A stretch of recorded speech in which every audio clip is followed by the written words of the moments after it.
Selamat siang. Kami dari Tim PCI Podcast Communication Indonesia.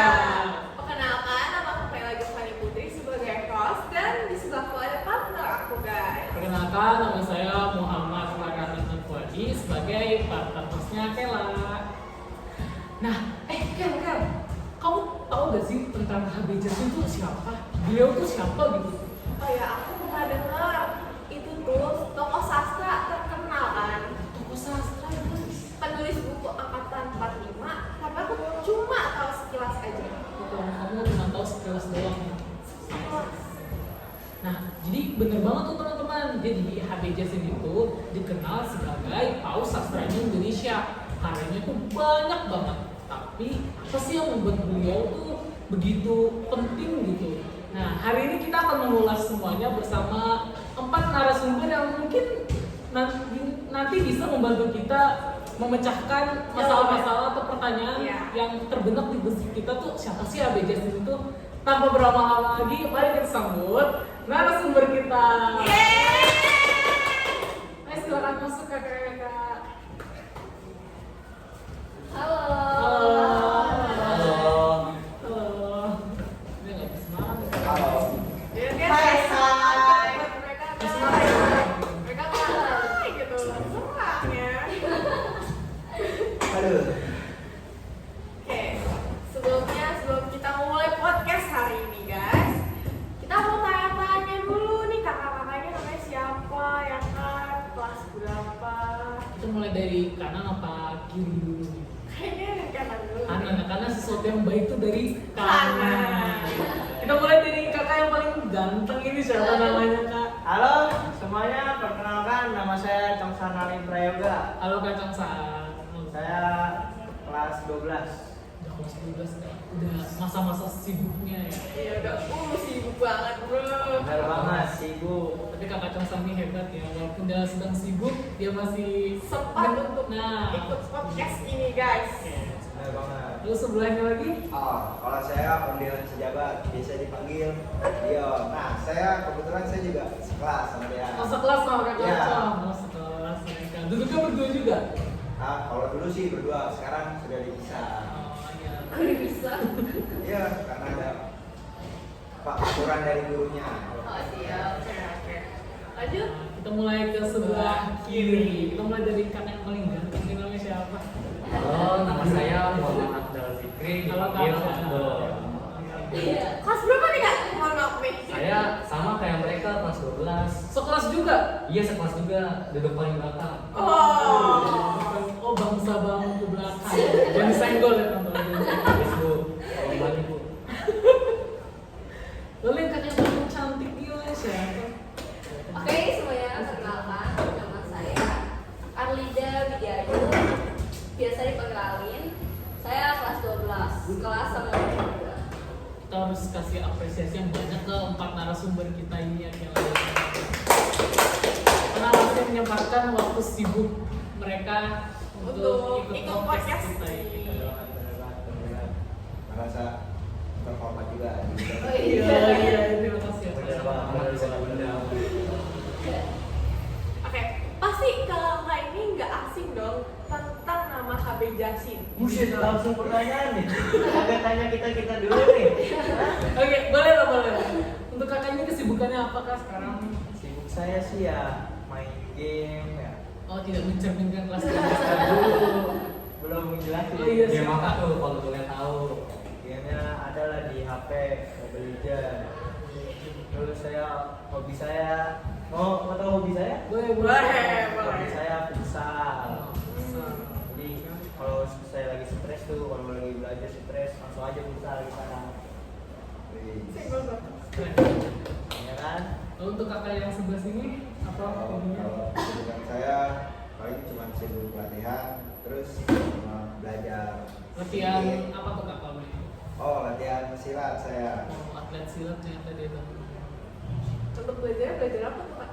Oh, kalau belajar itu saya belajar TWK TIU. Keren banget. Siapa masuk SNBT? Nah, kita mulai ke sebelah kiri ya kali ya. Kita mulai dari kakak Abdal, kesibukannya apa kakak Abdal? Kesibukan saya belakangan ini game sih. Keren. Olahraganya mau tahu nggak olahraganya? Apa tuh Apa Kak? tuh Kak? Olahraganya ya cuma kayak jogging doang sih. Jogging aja. Iya, tidak apa-apa, tidak apa-apa. Kira-kira Ya. tracknya nih. Di mana biasanya jogging? Ya, Joggingnya jogging. di Old Shanghai. Wih. Oh, Kak. Di luar negeri, di luar negeri. Ada coy Sedayu. Gak apa-apa, gak apa-apa. Kan logat ini logat apa? Berapa kali? Kita ke kakak campur gini ya kali. Kesibukannya apa kali? Waduh, sebenarnya akhir ini saya lagi sibuk banget ya mempersiapkan lomba untuk tanggal 4 Oktober. Wih. Kira-kira. Lomba apa tuh? Lomba apa tuh? Lomba komik dari Thanos 2024. Saudaranya sama siapa Kak? Sama SMA sih ya. Oh iya, Kemendikbud. Boleh nggak Kak spill isi dari komik tersebut dikit aja spill Iya. ceritanya gimana? Isinya tuh gimana? Penasaran. Jadi sebenarnya kan temanya itu tentang keberagaman budaya ya. Jadi di sini aku tentang apa namanya takraw, olahraga takraw. Kakak Abdul ikut takraw gak? Kan kakak Abdul sebenarnya olahraga. Kamu Ya. tuh pengen ikut pas SMP, cuma karena kelamaan COVID. Oh iya iya. Mereka Karena sama. sebelum COVID ya. Padahal pengen banget main sepatu. Ini mungkin di lain kesempatan kakak Abdul bisa mencoba takraw. Ya. Ya. Oke. Oke, udah kan selesai nih ya kita selesai. Ya. Berhubungan dengan tadi bilang budaya. Kali ini topik kita bakal membahas Habib Yasin. Oh iya. Nah, kalau dia ternyata lebih tahu dari kita hostnya kayak wah, Oh, keren banget. Keren banget guys. mungkin kita di lain kesempatan kita bisa memperkerjakan kakak Abdul jadi Ya jadi host di sini guys. di BCI. Sebelumnya kita sudah di briefing. Biar tidak melenceng kemana-mana. Iya iya siap Oh siap. iya benar. Oke, kira-kira nih kakak-kakak ini bisa nggak sih jelasin secara singkat tentang HB Jasin ini? Ini kak penasaran banget lebih jelas Iya, siapa. kita kan belum kenal nih karena kita masih kecil pas itu dia sudah tiada juga kan. Jadi, Bisa ceritakan sedikit lah. Siapa nih yang mau ditanya? Oh iya. Oh jadi kakak-kakaknya mau jelasin secara Dari sini mandiri. aja. Oh iya udah, saya aja Oh, deh. iya. ya kita langsung gitu. Oke, silakan kakak Alin bisa menjelaskan. Oke, jadi berdasarkan sumber yang saya cari itu dari ensiklopedia tentunya. HB Jasin itu dia nama aslinya Han Bague Jasin. Jadi dia itu lahir pada tanggal 31 Juli 1917 di Gorontalo. Orang Gorontalo kan. Iya betul. Dia itu Kalau Sulawesi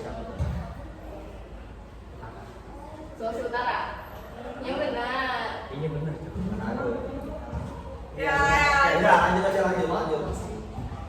Oke, jadi sebenarnya HB Jasin itu terlahir dari keluarga yang sederhana nih.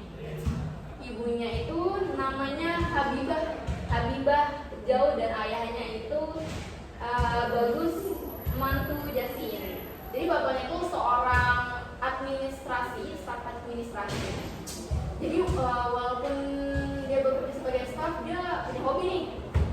Apa tuh hobinya? Nah, hobinya itu dia membaca buku. Bahkan tau nggak sih dia itu punya rak buku sendiri loh. Oh jadi si HB Jasin ini gak tertarik sama sastra mungkin gara-gara dari ayahnya HB Jasin ini nih? Iya betul banget pasti.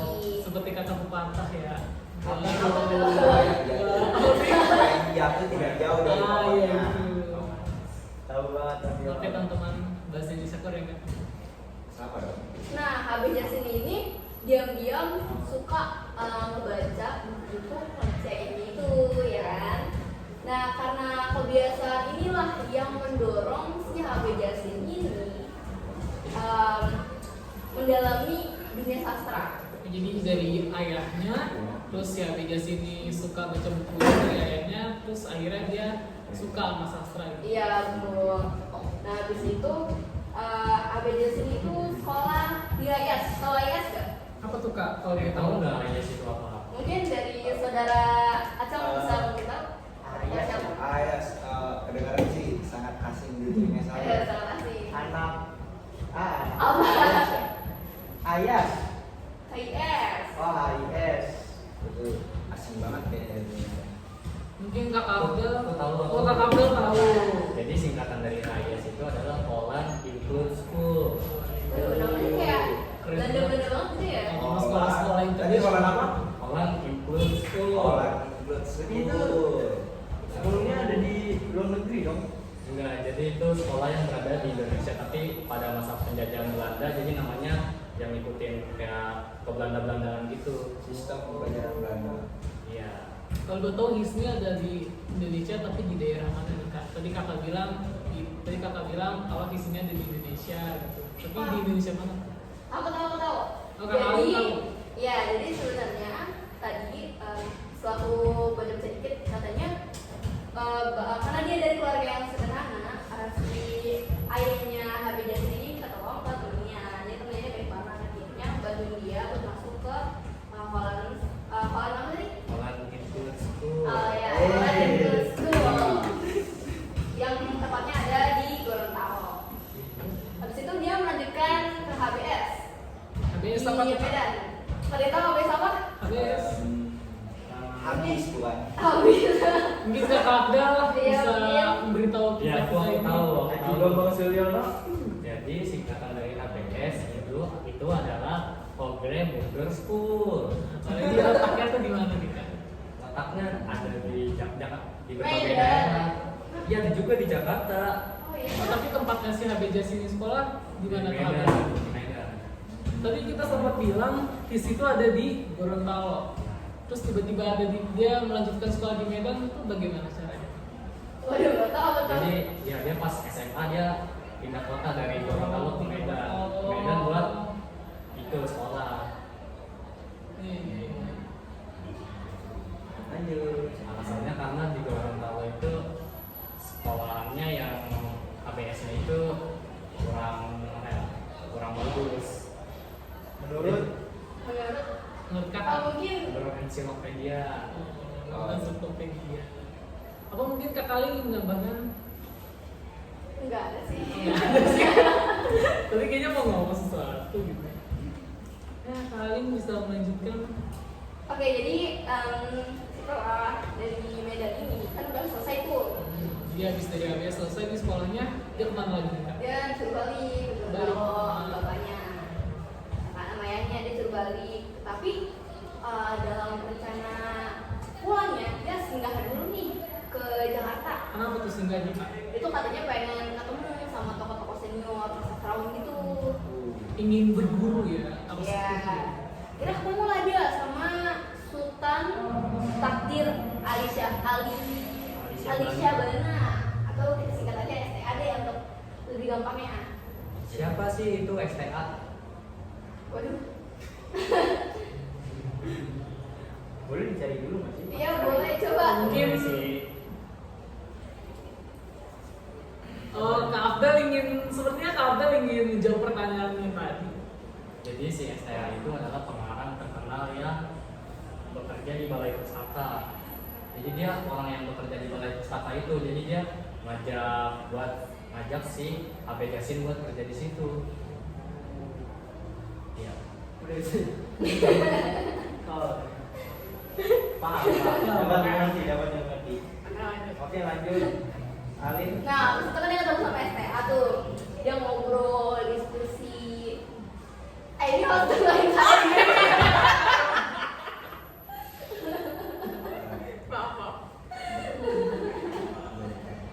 Nah, habis itu habis ngobrol-ngobrol diskusi akhirnya si STA nih penasaran lah sama si ini, tertarik gitu.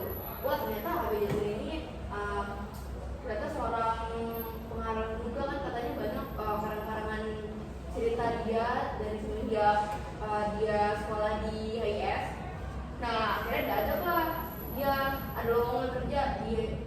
balai pustaka.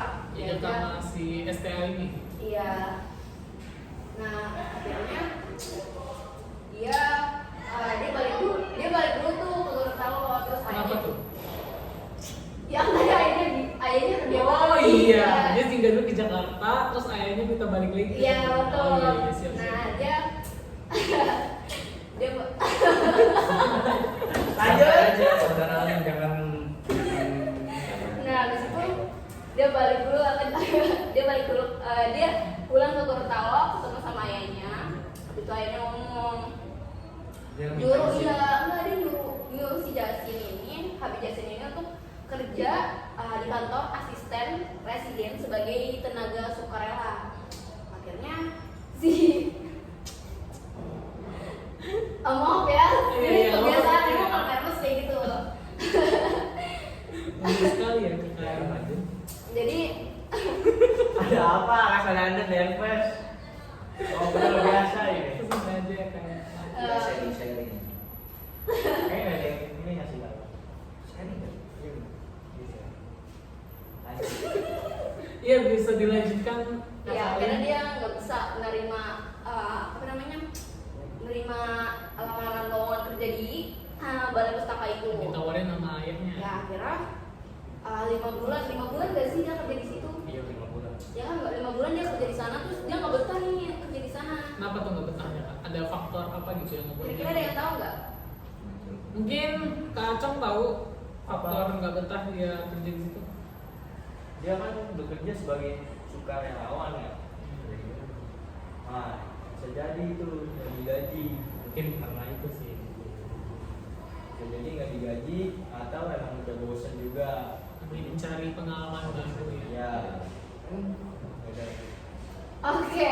Itu sih yang saya tahu. Ya terus akhirnya dia minta izin dulu lah sama ayahnya. Minta restu. Iya kan?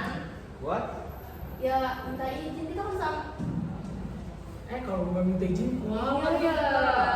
Tapi nggak dapat ridho. Iya. Betul, betul Jadi banget. mau apa harus izin. Ya dia minta izin kan awalnya juga ayahnya kan dari situ dia minta izin lah kayak keluar dari kerjaan itu, dia minta izin, ayah boleh nggak sih aku kerja di balai pustaka? Iya. apa kata ayah? Ya ayahnya mengizinkan. Oh ya udah nak, kalau itu mau kamu. Ayahnya ini kasaran. Oh, ayahnya berarti tipe-tipe bapak yang tidak memaksakan kehendak. Ya betul, sangat mendukung, sangat mendukung banget. Suportif sekali ya. Betul. Nah, bisa dilanjutkan nggak kali? Nah, akhirnya dia kerja lah di balai pustaka itu pada tahun 1940. Jadi, oke, jadi tau nggak sih pas beberapa tahun kerja di balai pustaka dia tuh mendapat beberapa julukan loh. Apa tuh, Kak? Julukannya apa tuh? Ada banyak loh ini. Wah, banyak banget. Yang paling aku tahu yaitu perawat sastra Indonesia. Apa alasannya dapat julukan itu, Kak? Mungkin karena kan dia kerja di sana sebagai apa ya? Sukarelawan. Enggak dong, tentunya enggak dong, ya kan? Karena ini kan nih merawat buku-buku yang ada di sana. Oh iya benar, dia dia tuh juga ngerapihin beberapa buku gitu loh berdasarkan urutan setahu. Nah, habis itu akhirnya dia dijulukin sebagai perawat sastra Indonesia tuh juga sebagai kritikus sastra karena banyak karya-karyanya yang dia publish gitu kan di media. Terus Lanjut. oke. Dan tau nggak sih, ternyata pada tahun 1977 HB Jasin itu mendirikan sebuah yayasan. Apa tuh ya? Namanya Yayasan Dokumentasi Sastra HW Jasin. Yayasannya tuh buat apa gitu? Apa yayasan itu menyimpan buku-buku sastra atau apa? Iya, yayasannya juga kan dokumentasi sastra, ada pasti isinya tentang iya. dokumentasi sastra dong. Jadi buku sastra Iya, Indonesia betul. ditaruh di yayasan itu. Bahkan situ ada karyanya HB Jasin juga. Terus habis itu, oh iya, dia meninggal pada 11 Maret tahun 2011. Kalau belum tahu kenapa tuh Kak beliau bisa meninggal?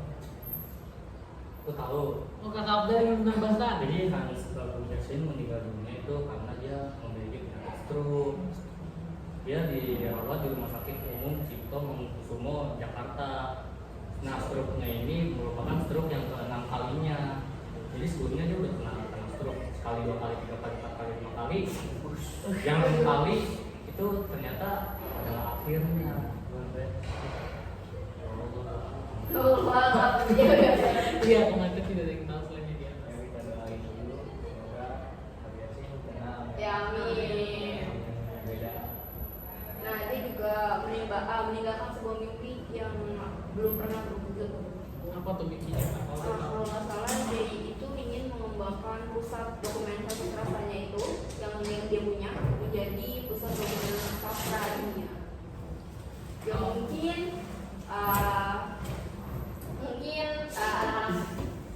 anak-anak anak-anak muda kita sekarang bisa meneladani bakat dari HBCS ini.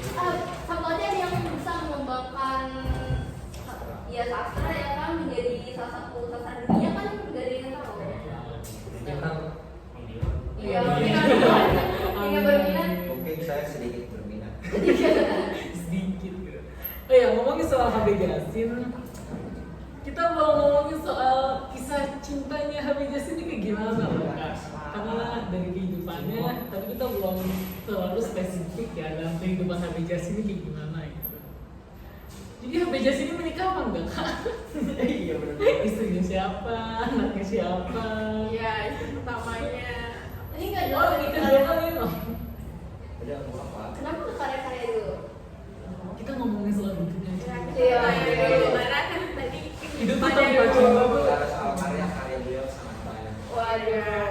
Kalian tuh masih bisa kita tanya tentang kehidupan yang Habib Yasin jalani dulu.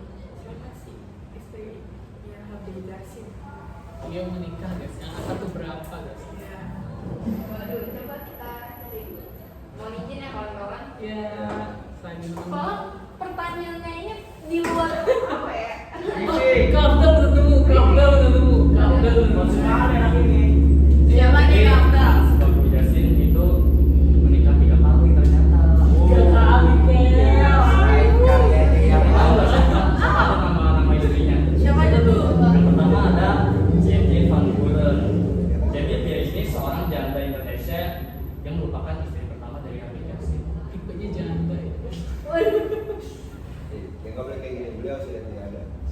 Nah, Kalau untuk istri keduanya Kak? istri kedua bernama Arsiti. Jadi si Arsiti ini udah memiliki 2 orang anak. Iya. Oh, janda juga? Gajah dia, janda. Kemudian Terus yang ketiganya? kematian Arsiti ini mendorong Habib Yasin untuk menerjemahkan Al-Quran. Waduh. Jadi awal dia menerjemahkan Al-Quran ya karena istri keduanya ini sudah wafat. Itu untuk istri ketiganya Yang kan? ketiga namanya itu Yuriko Willy. Janda juga? Gak janda. Oh enggak. Cowok ya? Cewek lah. Nah, dia ini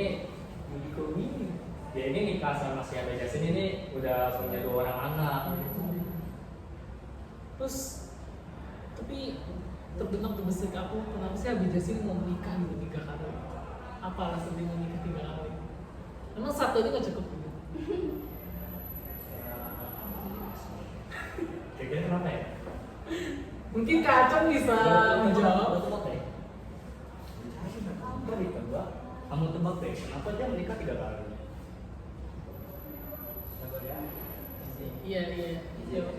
Apakah pertanyaan kita mungkin sulit tak ya? Iya, karena Buh. kayaknya kita aslinya nggak nanya sampai Ini soalnya sini, tapi tidak kita kan kepo ya Kita guys. harus menumpas Iya, segalanya kita tentang harus- beliau. kita harus apa cari dalamnya kisah dia tuh gimana Kayak guys. kisah cintanya. Iya. Nah, kita cari lah, kita tanya sampai istrinya, terus kehidupan mereka kenapa kok bisa nikah sampai 3 kali. Oh, aku tahu. Wah, Kalin udah nemu. Silakan Kalin. Jadi pernikahan pertama si tadi bersama siapa? Tia Ya. kata Indo. Dan katanya dia nikah nih, terus itu pernikahannya berakhir dengan perceraian. Karena Cerai dia kan? Iya, Tapi meninggalkan anak apa tidak dari pernikahan itu? Sebenarnya tidak ya. enggak. Sebenarnya tidak. Kita nggak tahu kenapa dia nggak punya anak. Mungkin karena dia udah tahu Terus abis itu kemungkinan karena berbagai tantangan yang dihadapi dalam hubungan mereka, akhirnya mereka cerai, terus akhirnya dia Nikah nikah lagi lagi. sama istri keduanya. Iya, tidak kamu peroleh 2 anak tuh. Dari hubungan mereka berdua. Iya, dia memiliki 2 anak. Cewek cowok? Waduh, tadi siapa nama anaknya? Nggak ada. Gak ada ini masih gak Jadi ada. saya tidak menyebutkan nama anaknya. Oke, iya. cuma ada 2 anak guys. Dia meninggal. Oh meninggal sih tuh. Ya, Ya, kan kira- udah dibilang tadi. Terus dia nikah lagi. Anaknya berapa? Tetap yang tadi 2 Dua- anak dua peninggalan ya. lagi. 2 anak lagi. Peninggalan dari istri yang Tahu kedua. nggak sih Oh, ternyata? aku tahu. Oh ya, aku tahu nama anaknya. Siapa tuh? Dari istri pertama itu yang menikah dengan Van apa tadi? Van Buren, Van Buren. Van Buren. Nama anaknya itu. Oh ternyata dia punya anak 2. Nama anaknya. Hani Bajasin ya? Hah? Hani Bajasin. Bukan, nama anaknya Marwina sama Nurul. Serius, ini ada dia dari Ya, sukses deh. Dari hasil pernikahan tersebut dimasukkan 2 anak perempuan. Nah, Kan HB Jas ini kan tokoh sastra ya kayak. Beliau pernah gak sih nulisin tentang cintanya dalam karya-karya yang dia buat? Pernah gak? Kan romantis banget ya kalau siapa sih yang ada satu buku yang berjudul Kisah Cinta tentang Habib Yasin yang berisi kisah cinta yang penuh haru dari seorang gadis yang tegar hati. Itu diambil dari kisahnya HB Jasin. Iya, kisah nyata. Kita pengalaman. Pengalaman cinta Pengalamannya dia. dituangkan melalui buku. Wah. Iya, karya. Luar biasa ya. Kayaknya udah cukup ya kita ngomongin tentang latar belakang dari si HB Jasin ini.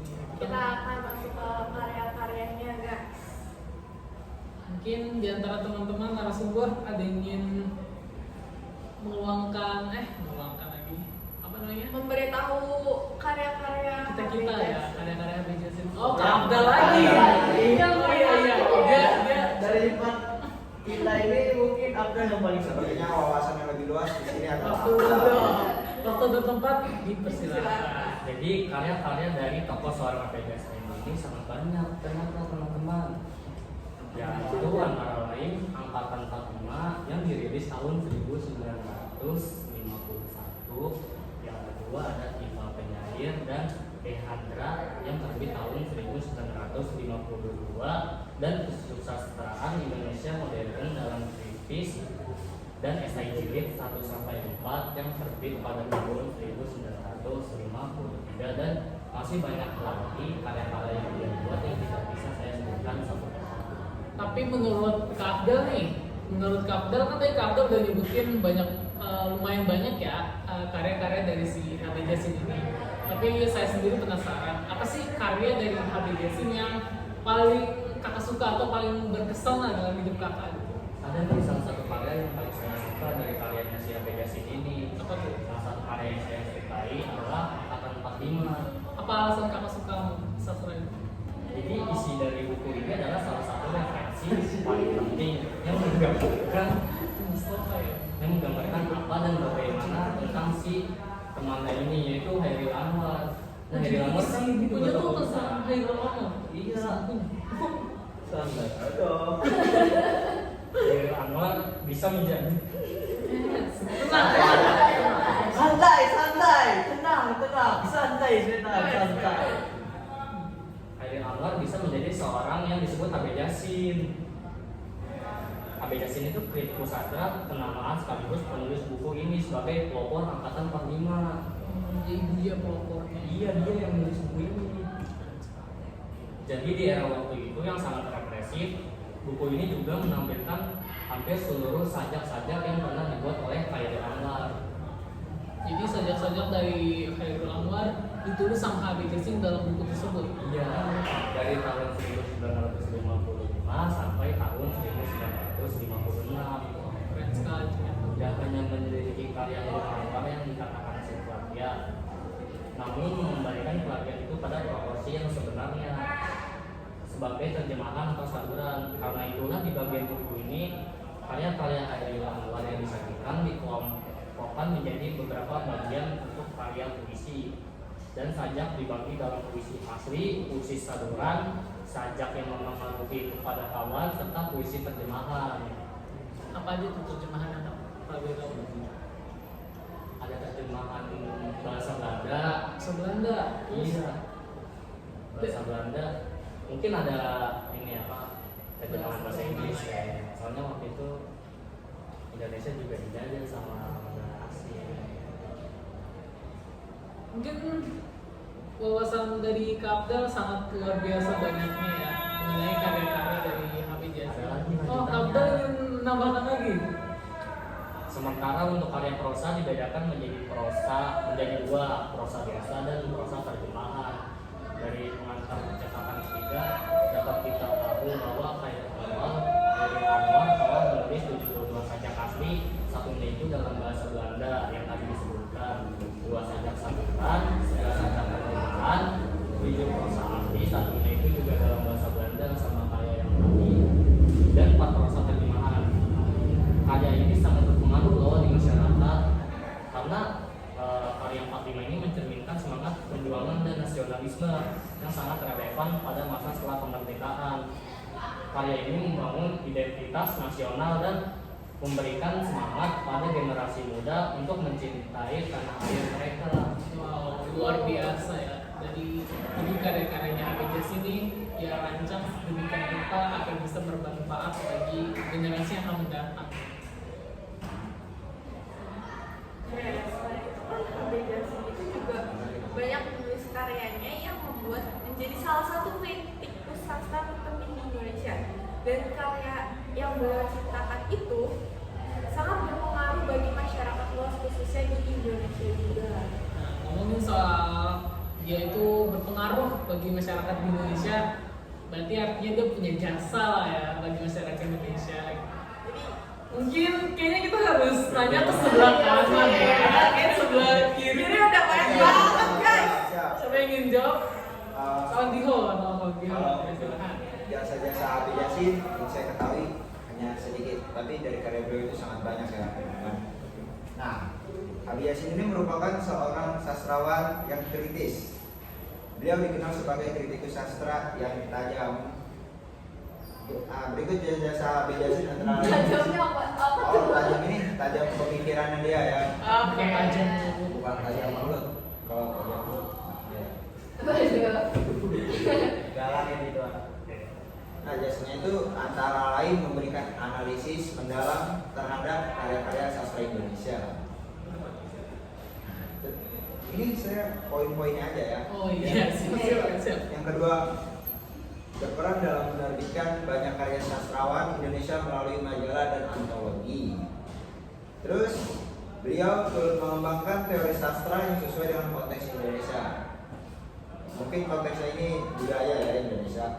Memberikan wawasan baru dalam studi sastra Indonesia, memberikan banyak apa sih dalam dunia sastra dan kebudayaan.